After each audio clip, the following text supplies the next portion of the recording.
سڵاو قوتابیانی خۆشەویست خۆشحاڵ بووم جارێکی تر توانیمان لە ڕێگەی ڕیکۆردکردنی ڤیدیۆوە بتوانین ئەو دوو چاپتەرەی کە ماومانە لەگەڵ ئەگزەرسایزەکانی چاپتەری پێنجە ئینشاءڵڵا پێکەوە تەواوی بکەین. ئێستاش لە ئەگزەرسایزەکانە پێشتر وەستاین لەوێەوە دەست پێ ئەەکەینەوە جارێکی تر. بە پرسیاری یەکەم دەست پێ ئەەکەم ئەڵێم which of the following wave function can be solution of Schrödinger equation for all values of x. Why not?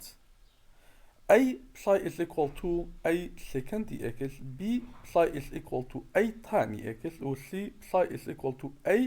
x 22.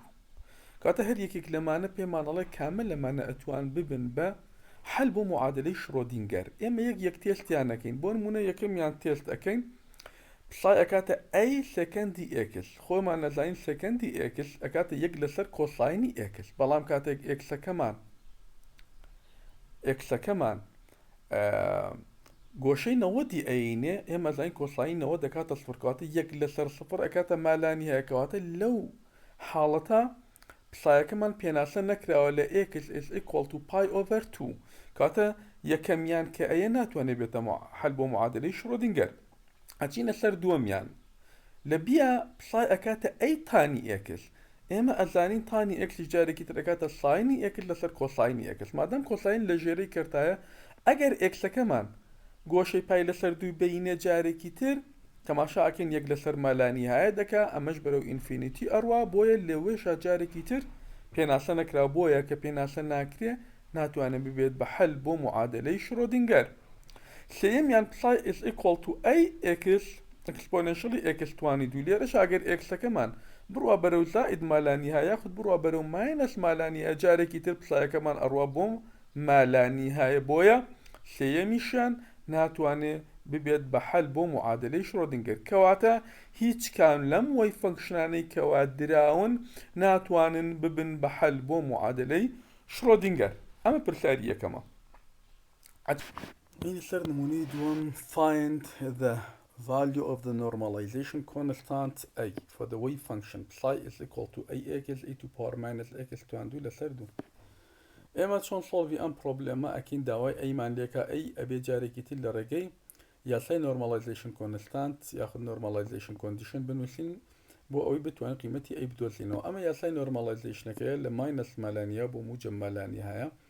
ئەی تواندوو x تواندوو ئی تو پاوەر ماینەس x دووجا لەسەر دابەشی دوو هەمووی تواندوو دیx. ئەمە لە چیەوە هاتوو لە یاساکەەوە کە is equal to 1 ئەڵێن تەکاملی لە نای ماینەس مالانیەوە بۆ موجب مالانیە پسای سەر پسای dx is equal to 1. بەڵام لێرە پساوی پسایستار لەبەرەوەی ئیمەجنەری پارتمان نییە هەمووی ڕێڵە پسایەکەمان کاتە بەس دووجا ئەەکەین واتە پسای دووجا دیxی ئەەکەین دووجامان کرد ئەیەکە ئەی دووجارەکە هێنینە دەرەوە و تەکاملەکە و خۆی مان هەیە is equal to 1. ئێستا هەڵەسین ئەم تەکاملە حالەکەیم زانین ئەم تەکاملە ئێستا لێرە چیمانەیە ئەی تواندوو ئەهێنینە دەرەوە لە ناقص مالانیە بۆ موجەمەل x تواندوو ئی تو پاوەر ماینەس x دووجار dx is equal to 1. بۆ ئەم مەبەستە چۆن بتوانم تەکاملەکە حەلکەم پێشتر یاسایەکمان ئەدڤانسد ماتماتیکم بۆ نووسیون ئەگەر لەبیرتان بێ لە ئاخری چاپتەرەکە ئەگەر هاتوو ئێمە 2n plus 1 2n یاسایەکمانەیە ئەڵێ ئەگەر هاتوو تەکاملەکە ئۆد بوو x توانەکەی ئۆد بوو 2nەکەمان کردی ئۆد کەواتە تەکاملەکە سەفرە بەڵام لێرە 2n is equal to 2 دەها x توانی دوو کاتە لێرە سۆڵڤی ئەبێ یعنی حەلی دەبێت تەکاملەکە وتمان ناقسەن 1 توانی n d توانی n db توانی n ڕەگی پای لەسەر ڕەگی بێتا. ئەمە یاساکە بوو پێشتر وەرمانگرتە بۆیە بۆ منەنووسین لێرە ئەو یاسا تەطبیق ئەەکەم و بە ئاسانترین شێوە تەکاملەکە ئەدۆزمەکە تەکاملەکەم دۆزیەوە قیمەتەکەی پای ڕەگی پای لەسەر 4 ئەکا و لێرەوە ئەتوان قیمەتی ئەیەکە بدۆزمەوە. این سەر پرسیاری سێم the wave function of a certain particle is psi is equal to a cosine دووجای x for x between minus pi over 2 and plus pi over 2. لەلقی ئایا پێیان وڵێ find the value of a داوای چیمان لێکات داوای نۆرماڵایزیشن کۆنستانتێ ئەو کۆنستانتەی لە معادلەی وەی فەنکشنەکە هەیە بدولتينوا للقي بيا بيمان الله find the probability that the particle be found between x is equal to 0 and x is equal to pi over 2 للقي بيا بيمان الله تشي بدولت له probability بدولت له بلام أنجر حدودي تكامل كمان لكيو إلا صفر أبو باي لسر 2 لكن بحال كردني أم برسيارة زور بأساني إما معادلة normalization بكاري normalization constant normalization condition بكارينين تكاملي لناقص ما لا نهاية بو موجب ما لا نهاية بساي ستار بساي دي اكس از ايكوال تو 1 بلام الي را حدود كمان لناقص ما لا نهاية بو موجب ما لا نهاية نية بلكو حدود كمان حدودي تكاملك انتجرال لك وكو خوياويتي لبرسارك لناقص باي لسردو بو موجب باي لسردو بساي ستار بساي دي اكس ما نبي ويكساني اكين لشويني همو بسايكا او قيمة داعين لشويني هو بساي ستار هر او داعنينو بو چونك ايماجينري لقلانية كاتب بساي كمان دو جاي ابيك كاتب كوساين دو جار كمان ابيت كوسايني 4 جار اما زور باساني اساني بيشتري شور مان كردو كوسايني 4 جاري اكس ناتو انت كامل يورني ابي تشي كينو ابي نقلي كين حتى بي كين كوساين ابي كين ساين ككوساين معناه مو اما زين كوساين دو جاي اكس يعني او 4 جا كين بدو كوانا كواني كان الين كوسايني دو جا همو كوانكش دو جاي كي بوت لادكين واتا اكين دو كوانا دو كوساين دو جا معناه بك جاران يكينو او يبيشو كچوار جار دس معناه كيوتو كاتا كوساين دو جاش كتحويل يكينو بيشتر كردو معناه اكاتا يك لسر دو يك زائدا كوسايني دو اكس ها كوسايني دو اكس گوشكه مادام اكس ابيت دو اكس يعواتا گوشكه هرچن بو ابيت دو اوندي خوي والتعويل في اكينو كتعويل ما كردو ولا شوني معادلك اما تي معناه بيت چن تيرميك معناه بي هر يك لو تيرمانه بجيات شي اكين انتجرال كانيان حلكين انتجرال كانيان حلكين كحل ما كرت تماشاكين كوسايني لناقص باي لسردو بو موجب باي لسردو كوساين دو اكس دي اكس اكات يك لسردو سايني دو اكس لناقص مال باي لسردو بو موجب باي لسردو وهر واتير مكيتي ريشان لناقص باي لسردو بو باي لسردو كوسايني 4 اكس دي اكس اكاتا يجي لسر 4 سايني 4 اكس ام جارش حدوده كمان لكيو ناقص باي لسر دو بو موجب باي لسر دو اگر تماشاكين او قيمتاني ناقص باي لسر دو باي لسر دو تعويل كين لهديك لو دو معادلة سر قيمة كان اكاتا الصفر بو تنها وتنها تيرمي كم يان امينت اوكي ام ايش لسر كين وتا لمعادلة سر كسي تيرمانيت دو تيرمي اخير ك تكامل كمان ورقرتو قيمة كان كدرا وتعويل لكن لناقص باي لسردو وبو موجب باي لسردو هردو تيرما كمان صفر بتنها تيرمية كما من توا لتيرمية كما قيمة كان تكاملك حلكين او كاتب اصاني اتوانم قيمتي اي بدوس ما كاكاتا اي لسر رجي هاش لسر سي باي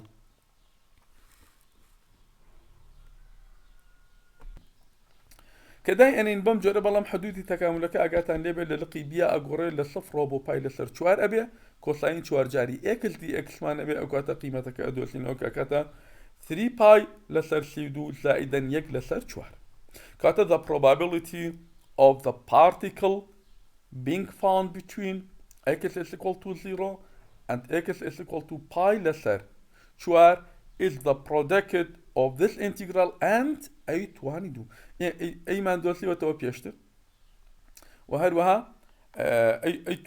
دو جاي اكين وباشان جاراني امر زلطي معادلة سروي اكين كدوسي ما دوسي دو لس سيباي لسر سيدو سايدي لسر شور باساني اتواني probability كاكاتو او بوينت شدو بدوسي نوا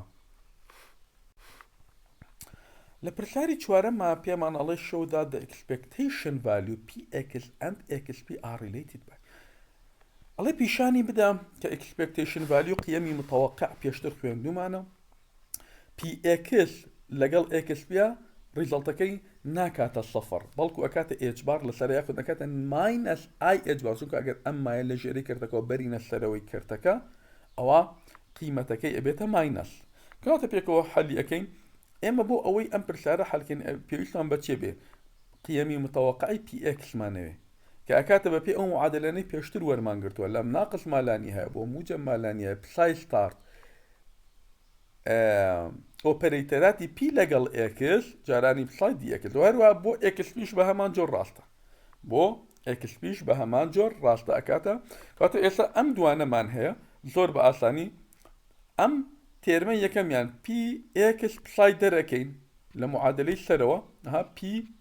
اوبريتري بي اوبريتري اكس اوبريت لقل بسايا جراني يعني كين بأساني ام قيمته ادوسي نوا بهمان جور تي اكين اكس اوبريتري اكس اوبريتري بي جراني بسايا كين لمعادلة دومي سروا تي اكين ام قيمته ادوسي ام دو قيمته ليكتر دركين تي ما عندسك تماشا كين بي اكس ناقصا اكس بي جراني بسايا كاتا اعتبار لسر اي كيب ساي إيصال لسين أمل المعادلة عامة دائما نقول له كدرا ولا سر ولا برسياركا قيمي متوقع أي بي إكس ناقصا قيمي متوقع إكس بي كاتا إجبار لسر أي قيمة كدا أنينو تماشا أكين أليرا بي إكس ناقصا إكس بي كاتا لناقص مالاني أبو موجب بساي ستارت إجبار لسر أي بساي دي إكس إما أزانين لعملية نورماليزيشنا تكاملي بساي ستارت بساي دي اكس اكاتا يك كاتا اوي امينتو كونستانت اي هينا دروي تكاملك اجبار لسر ايو قيمتها مو تكاملكش ببي عملية نورماليزيشن is equal to 1 بوي الريزلت اخير ما تنها اجبار لسر اي امينتو تو ان بيسلميني او يسر بسلميني In a simple theory, Pianjam consider a particle in a box show that as n approach to infinity, the probability of finding the particle between x and x plus delta x is equal to delta x over L and so is independent of x, which is the classical expectation.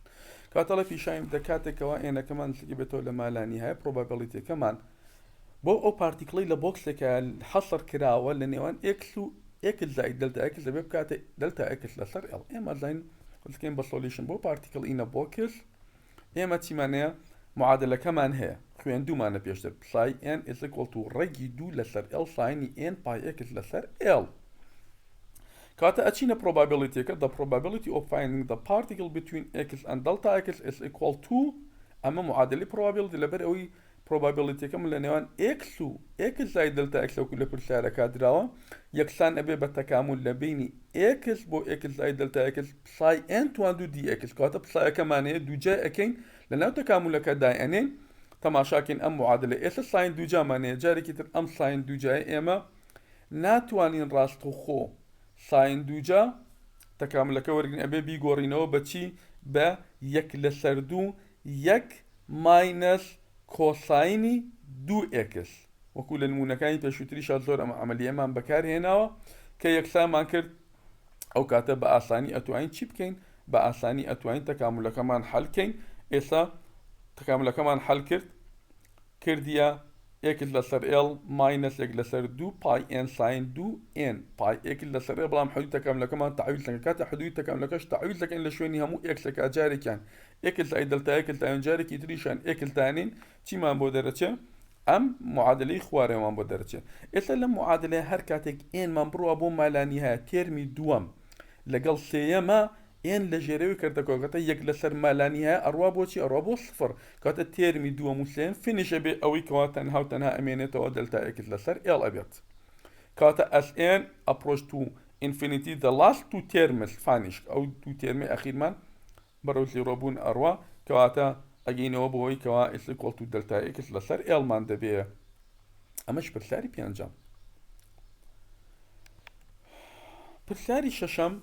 find the probability that the particle in a box L white can be found between x is equal to 0 and x is equal to L over n when it is in the nth state كات داي سيمان ليك داي probability particle مان لو بوكا بلام حدود تكامل كل كيويا حدودي بوكس كمان x لصفر وبو x لصفر n when it is in the nth state كاتب عشانية معادلة كان معناه معادلة particle in a box معناه او إلا نمونكي بيشوشا بصايا كمان كاتا دو لسر l لجر رجع سايني n باي x لسر l دو جا اكينو جارك يتربوي probability بدول لينوا وهروا باشان probability كمان تكامل لك ورقرينو بأساني قيمتك اكاتا يك لسر n اما هر دوباري برساركي بيشوترا بلام حدود تكامل لك قراوا ويا الزول أصلاني بس ما كرت لبرساري حوتما a particle is in a cubic box with infinitely hard walls whose edges are L as shown in the figure. The wave function of the particle are giving by اما ام جارب particle in the box 1 لكيوبيك ايواتا ل 3 dimension همانا معادلة كمان شي لدي وكاتلي psi is equal to a sine nx pi x لسر l sine ny pi y لسر l sine nz pi z لسر l داواي چي مان ليكا داواي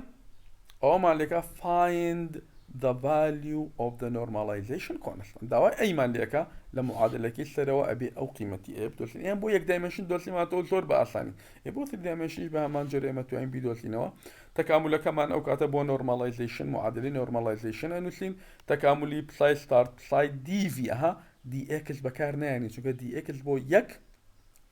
دايمنشن بو ما دام 3 دايمنشن معناه دي في بكان دي في كاش كات دي اكس دي واي دي زد بس ام تكامل بو هر یکی كان بارشل حل يكين تماشاكين چی من دزکه ام معادله سر من دکه تکامل من ابي بو دي اكس تكامل من ابي بو دي واي تكامل من ابي بو دي زد هذه كده انا بجاح لكن قيمتها كانت تعويض لكن هموش يكسانا كين بيك چونك نورماليزيشن وكوتمان معادلين نورماليزيشن بكارين باساني اي كمان دولتين كات دو لسر ال همو تواني سي لسر دو امش برساري این سر برسیاری هشتم لبرسیاری هشتم پیمان الله find the possible energies of the particle in the box of exercise 21 by substituting its wave function psi in Schrödinger equation and solving for e وأصلا كاريكي بيان الله inside the box اما بيشترك في the potential energy is equal to 0 كاتل للقي ايا دواي چی مان ليكا دواي قيمتي انرجي مان ليكا بو particle in a box ل 3 dimensional للقي بيا بيمان الله compare the ground state energy of a particle in a one dimensional box of length L with that of a particle in the box in 3 dimensional كاتل دواي او مان ليكا الله مقارنة particle in a box مان بوبكا energy particle in a box مان بوبكا ل 3 dimensional لقل يك dimensional كاتك هردو كان ل ground state تابين واتا اينا كان يك بيت اوكي كاتا اما يسا دست بيكين solution برسيارة كأكين بيشمان بچي ابي اما بيشمان بمعادلة عامة كي شرودنجر equation ابي ل 3 dimensional اما ازاني ل 3 dimensional partial دوجار psi partial x دوجا plus partial دوجا psi partial y دوجا plus partial دوجا psi partial z دوجا زائدا دو ام لسر h بار توان دو e psi is equal to 0 كات لم حالة ام ابي هريكيك لم تيرمانا بروينوا چی بكين معادلة particle in a box من هي psi is equal رجي دو لسر l sine n pi x لسر l هريكيك لمانا مشتقي دو جار ورگرين بجويري x ام جاره بجويري y ام جاره بجويري z باشلا كان ور اجرين مشتقه كان ور اجرين تعويض يكين لم معادله كوا همانا هوار تبيني كتر او معادله كاستن وسليمانا معادله شرودنجر ل 3 dimensional هيج potential energy كيت يعني لبريون لسرو برسرك خوي بيمانا له potential energy كمان is equal to 0 يا تماشا كي partial دوجا بساي partial اكل توان دو كاتا وري اجرم مشتقه كان اكاتا ناقصا ان اكل دوجا باي دوجا ال دوجا جراني بساي من بو درجته بو واي بهمان جور بو زيتش بهمان جو كاتا هر يكي لم قيمتانا لمعادله سروا لشويني خويا تعويض يكين چي من دسكيو ام معادله خوارو ام بو دسكيو ام معادله خوارو هاو باش مانيا لهمو تير مكانيا كمشتقه ما ونقول ناقصا باي توان دو لسر ال توان دو بهاو باش ورقرين ان اكل دوجا زائدا ان واي دوجا زائدا ان زد توان دو معنى و جراني بساي زائدا دو ام لسر اج بار دوجا اي بساي اس equal to 0 كوابو اليرام ام معادلة سولف كين بو كيا سولف كين بو اي كاتا اي ان اكس ان واي ان زد اكاتا باي دوجار اج بار دوجار لسر دو ام ال توان دو ان اكل دوجا زائد ان واي دوجا زائد ان زد توان دو كاتا مادام الله بو جراوند ستيت انرجي بي ان اكس مان يك بي ان واي مان يك بي و ان زد ايش يك دانين او كاتا يك زائد يك زائد يك اكاتا سي كاتا معادلة كمان اكاتا تي اكاتا 3 باي توان دو اتش بار توان دو دو ام ال توان دو اگر هاتو اما يك مان للمعادلة تعويض كرت دو كاتا the lowest energy occur when كم في قيمة كمان بين لجرانج ثيتا همان لجرانج ثيتا ان اكس و ان واي ان زد اكاتا يك كاتا لم حالتا none of the integers n x n y or the can be zero هيك كان زيرو أنا بس كم ترين قيمة ك n principal quantum number كان وريجريا ل n يساوي بيكا كجراوند ثيتا as that which mean psi is equal to zero identically the minimum energy is then كم ترين قيمة من أبيتها 3 باي دو جار h بار جل سر دو n which is 3 times the ground state energy of particle in a one dimensional box أما سي أون دي هاتشو كسي كتيا معادلة كسي أون دي أو انرژی کلی یک دایمنشن کاتا انرژی پارتیکل ل 3 دایمنشنا سه برابری انرژی پارتیکل که ل یک دایمنشنا اسین سر پرسیاری نویم لپرسیاری نویم I'll find the expectation value x and x22 for the first two state of a harmonic oscillator ام جار قسل سر تيجن قسل سر هارمونيك اوسيليتر لكن معادلي هارمونيك اوسيليتر ايه وقت انا زان هم انرجي كمان اشتقاق كردوها هم وي فانكشن كمان اشتقاق كردوها فهذا هو اكسبكتيشن فاليو اكس مان بوكا اكس مان بيشتر حل كردوها بو هارمونيك اوسيليتر اكاتا كردي الصفر للنموني اخيري تشابتر كمان بو فيس تو ستيت اوي اكس تواني يك بي حل ما كردو تنا اوي اكس تواني دو اويان حلكين اختليرا بو هم ان يساوي بالصفر تكل هارمونيك اوسيليتر ان يساوي بالصفر مان هي اجاتان ليبي ان يساوي بالصفر كاتف for the first two state ان يساوي بالصفر لقل ان يساوي بيكا صور بأساني اما expectation value مان دبي expectation value ام قيمتاني ابي بو اكس اها اكاتا لناقص ما لاني بونج اكس بسايد سر بسايد اكس and اگر اكس دو جاربي كاتف expectation value اكس توان دو كلا برشاركا للدواكاري دوما دواكا او كاتي اكس كمان تواني دو ابي وكوت من بو اكس بو تيرمي يكميان يكسر كاتا الصفر حلي لكن بيشتر حل ما كردوت انا بو اكس توان دوكا حل يكن ام تكال ملانا مان ابي انري كاتي واي كمان تواني يكبي تواني دو بي تواني سبي تواني شاربي لما نو او ما اندسا كواتا ام تكاملانا بو اسان كاري جاري كيتر حلكي من داوا بو اوي اوا عزدنا كيشن بەڵام جارێکی تر ئەگەر نەشترا ئەتوانن لە ڕێگەی ئەو ئەدڤانسد ماتماتیکەی ئەو معادلانی کە پێمدان معادلەکان حەلکەین کاتە یەکەمیان to find x22 for the first two state the necessary integral x22 psi naught star dx ئێمە بێ psi naught ئەها معادلەی وەی فەنکشنمان هەبوو تەلەبەکان بۆ چی بۆ هارمونيك اوسيليتر يكم جرى قال انك الصفر ب معادلك حلكي كاتي ان الصفر ب والليره لشوين يمو بساينوتك بساينو ستارتك او قيمتي كوا همان تعويض يكين او كات التكامل او يكون لسان تحلي ندرو تكاملك او يميتو تكاملي ناقصا مالانيا بمجملانيا y2 دو e to power minus y2 دو dy امش حلكي من لسرو بيدون كاكات يك لسردو باي قيمة كان دا انينو كدا منايو تماشا اكين چي من بوده سكيو ام معادلة اخير من بوده سكيو لمعادلة اخيرة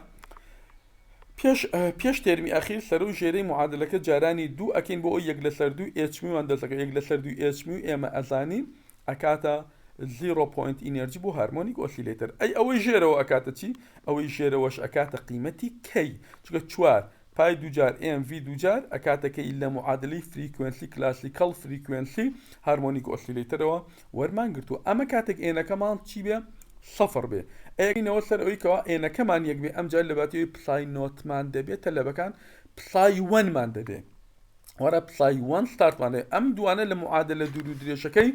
هارمونيك اوسيليتر وكاتك ان مان يساوي بيك اتوين او مان دسكوي كدس ما كود اعتيادي جاري كتر ام تكامل مان اتوري او يكون استانت وتم اي قينه ودروي تكاملك تماشا اكين ام جارا سري كرت كمان سيل سردو اتش بي مانيا سيل سردو اتش مش اما كان كاتي ان مان يساوي بيك ببي معادله انرجي بو هارمونيك اوسيليتر كمعادله قشتكي كردي ان زائدا يك لسردو اتش ميو كاتي ان كمان يك زائد يك لسردو كاتا سيل سردو اتش ميو كاتا لشويني همو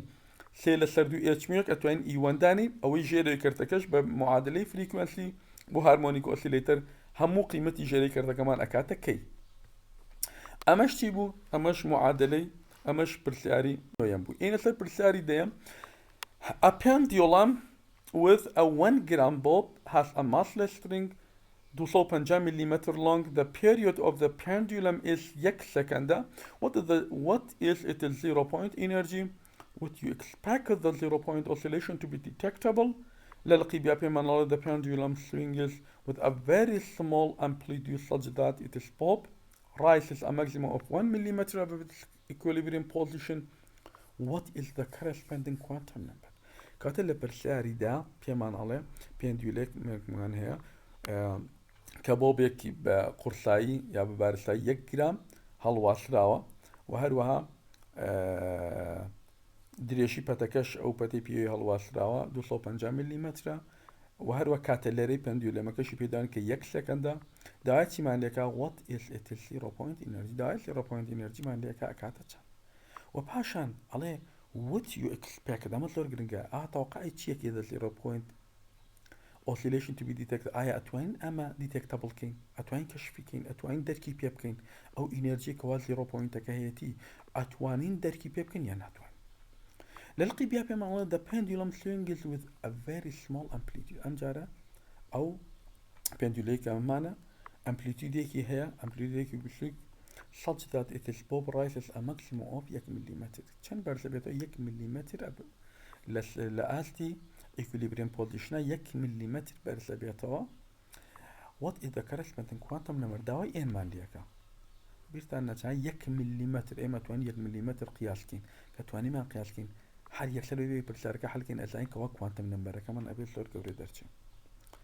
وهروها بوبا كشمان 1 جرام كوا 1 جرام جتواني ما قياس كين بويا توقع كين انا كمان صور كوري بس صور لكن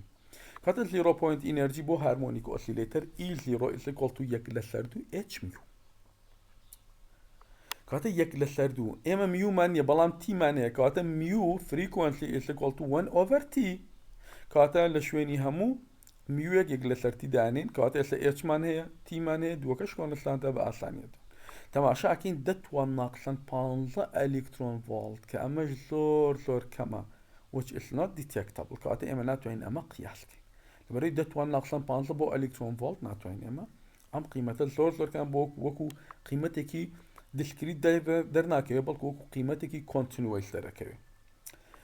The total energy is E is equal to mgh اما potential energy h is the maximum pendulum height given as an uppercase letter to distinguish from Planck's constant. ها اتش كمان باتش كابيتال دان تل بلانك كونستانت جي كينا بوي تكلنا بن اعتيادي هلو معادلة كوا اي اكاتا يجلسر دو ان بلس يجلسر دو اتش ميو كمعادلة عامي هارمونيك اوسيليتر او معادلة صولفا كين ان تيادو سينوا لجاتي همو انرجي كش ام جي اتش دانين اما كمان هي جي مان هي اتش كشي بيامين كواتا فريكونسي كش معنى كاتا يجلسرتي اتش كش كون لسانتا باتلان ثاني اتوام تشي بدوسلمو ان بدوسلمو تماشا كان تلبا كان دتوان بيستو هشت كواتا زور انا كي جوريا اها انا كمان زور جوري وكوا اما الكلاسيكال ميكانيكا اشكين بولا كلاسيكال مين لبدا نما توين ديستينغوش انرجي كين نما توين ديتكتابل انرجي كين لبدا اوي كوا بارتيكل كان ماسكاي جوري وبچاو ابين دو توين قياسي كين وهرو ابوي انا كي زور جوري بجاري كتري اما وكوا الكلاسيكال ميكانيكا ايش ما كرد بي برساري اخير جاري كان الامتحان هنا وما تور حظم كربو ايوا برچاو رون بكيمل شون لبرساري which of the following function are eigenfunction of the operator find the eigenvalue in each state عليه كم لمانا اتوان ببنا ايجن فانكشن بو او اوبريتوري داومانا اگر بو كاتا فايند ايجن فاليو او جارا اگر بو با ايجن فانكشن بو اوبريتور كتشي ادوسيوا ايجن فاليو ادوسي توا كاتا يكميان بصا كاتا اي سايني ام اكس بزانا او اوبريتور باكا لوي فانكشن كبكا اگر خوي مان دس كوتوا اوي ككونستانت ابيتا تشي ابيتا ايجن فاليو وخوش ابيتا ايجن فانكشن لدوم يا بصاي اكاتا بي كوسايني ان اكس وهروها لسيا بصاي اكاتا سي اكس تواندو لتشوارم يعني بصاي is equal to a e to power minus m اكس ايو امانا حل كان بزاين كاميان اتوان ببنا ايجن فانكشن بو اوبريتورا بشاركة زور بسيطة پێشتان بڵم کە یەکەم و دووەم ئەتوانێت لەگەڵ چوارام بێتە ئایگن فانکشن و ئایگن ڤالیوکان دەرەکەین لە سێمیان ناتوانین لەبەرەوەی پڵایەکەمان خۆیمان بۆ دەست ناکەوێتەوە بەڵام ئێوە بەهەرحاڵ حەلیکەن و تا خیبرەی پرسیارتان بۆ دروست بێ و بزانن چۆن پرسیار لە ئیمتیحانە دێتەوە. لێرەوە من زۆر سپاستان دەکەم، زۆر سپاس بۆ گوێگرتنتان. ئینشاءڵڵا بۆ ئۆنلاینیش لەگەڵتانە ئەبم تا بتوانین زیاتر ئەگەر لە شتێکی حاڵی نەبوون لە ڕێگەی ئۆنلاینەوە بە ئێوەی لەگەڵ ئێوەی ئازیزە مناقەشە و گەنگەشەی پرسیارەکان بکەین. زۆر سپاس بۆ گوێگرتنتان. خواتان